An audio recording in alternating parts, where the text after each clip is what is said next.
अस्सलाम वालेकुम, आप देख रहे हैं PA न्यूज HD और मैं हूं आपके होस्ट सादिया बतूल।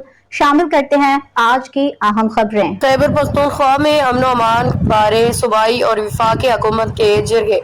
इस्लामाबाद खैबर पख्तूनख्वा में अमन अमान की सूरत हाल सूबाई और वफाकी हुकूमत के अलग अलग जरिए अमन अमान की बहाली के लिए सूबाई हुकूमत के इकदाम से नालां कबायली माहिदीन वज़ीर आज़म हाउस पहुँच गए। जरगा में कबायली अजला के साबिक और मौजूदा सेनेटर एमएनएज़ मालिकान और दीगर नुमाइंदों ने शिरकत की।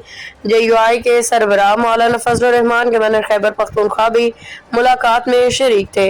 जरगा में राना सनाउल्लाह, एहसन इकबाल, इख्तियार वली समेत वफाकी वज़रा ने शिरकत की। IG Khyber Pakhtunkhwa, chief secretary और FBR हुकाम भी इजलास में शरीक हुए। ज़राए के मुताबिक कबायली माहिदीन ने शिकवा किया कि खती रकम दी गई लेकिन कबायली अजला में स्कूल ना बना ना हस्पताल।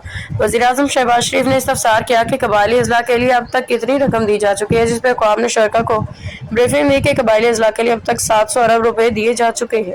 न्यूज स्टूडियो से अब तक के लिए इतना ही। मजीद खबरों और अपडेट्स के लिए देखते रहिए PA न्यूज HD।